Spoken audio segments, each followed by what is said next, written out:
বাংলাদেশের কোনো গণমাধ্যম প্রকাশ করার সাহস না পেলেও ফ্রান্স ভিত্তিক বার্তা সংস্থা এএফপি হাসনাত আব্দুল্লাহর গুন্ডামির খবর ঠিকই প্রকাশ করেছে। হাসনাত আব্দুল্লাহর গুন্ডামিতে চাকরি হারিয়েছেন সময় টিভির 5 সাংবাদিক। বিষয়টি নিয়ে ভুক্তভোগীরা সামাজিক যোগাযোগ মাধ্যমে ক্ষোভ ঝাড়লেও এতদিন তা প্রকাশ করার মতো সাহস দেখায়নি বাংলাদেশি কোনো গণমাধ্যম।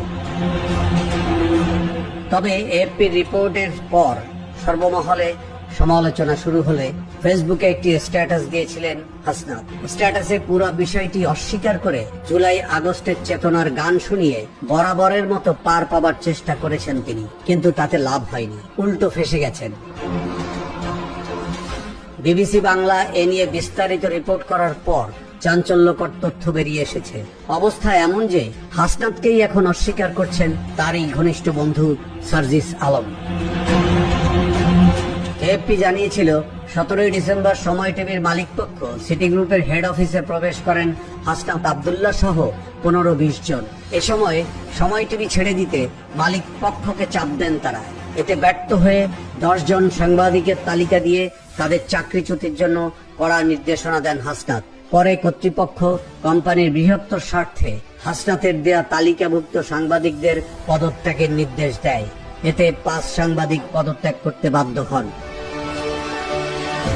এ নিয়ে হাসনাত আব্দুল্লাহকে প্রশ্ন করা হলে এএফপিকে তিনি জানিয়েছিলেন, আমরা সংবাদপত্রের স্বাধীনতার কট্টর সমর্থক, কিন্তু সংবাদপত্রকে অবশ্যই নিরপেক্ষ থাকতে হবে। এএফপির নিকট সিটি গ্রুপের প্রবেশের কথা স্বীকার করলেও সাংবাদিকদের চাকরিচ্যুতির বিষয়টি অস্বীকার করেছিলেন তিনি। তবে বিবিসি বাংলার কাছে হাসনাত স্বীকার করেছেন, সাংবাদিকদের একটি অংশের প্ররোচনায় তিনি সময় টিভির সাংবাদিকদের চাকরিচ্যুত করতে মালিক পক্ষকে চাপ দিয়েছেন।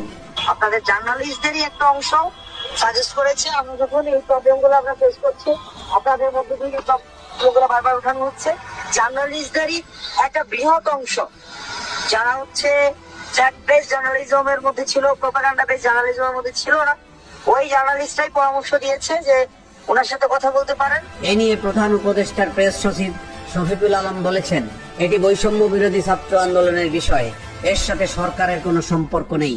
অন্যদিকে হাসনাতের বন্ধু ও নাগরিক কমিটির মুখ্য সংগঠক সার্জিস আলম জানিয়েছেন, এটি হাসনাতের ব্যক্তিগত দায়। হাসনাতের গুন্ডামি ও সচিবালয় অগ্নিকাণ্ডের ঘটনায় জাতি যখন বিভ্রান্ত, ঠিক তখনই ভোটার হতে গেলে 17 বছর বয়স হতে হবে বলে জানিয়েছেন প্রধান উপদেষ্টা। রাষ্ট্রের জন্য অতীব গুরুত্বপূর্ণ এই বিষয়টি তাই মেঘের আড়ালে ঢাকা পড়েছে। উন্নত দেশ সহ বিশ্বের অধিকাংশ রাষ্ট্রে ভোটার হবার বয়সসীমা 18 বছর হলেও ডক্টর ইউনূস কেন 17 বছর বয়সসীমা নির্ধারণ করতে চাচ্ছেন?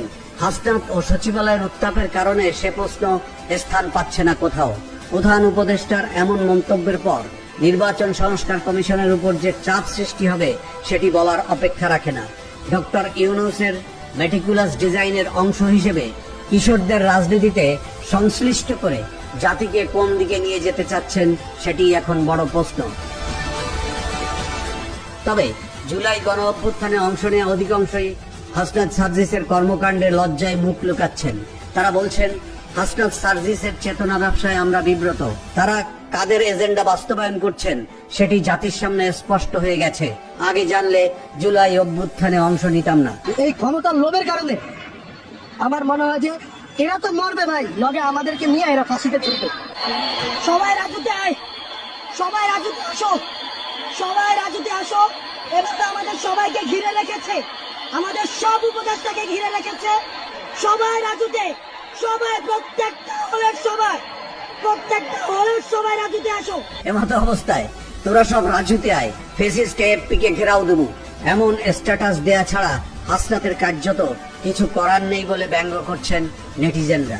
উল্লেখ্য, সংবাদপত্রের স্বাধীনতা নিয়ে কাজ করা আন্তর্জাতিক প্রতিষ্ঠান রিপোর্টার্স উইদাউট বর্ডার্স এর তথ্য অনুসারে সংবাদপত্রের স্বাধীনতায় 180টি দেশের মধ্যে বাংলাদেশের অবস্থান এখন 165তম।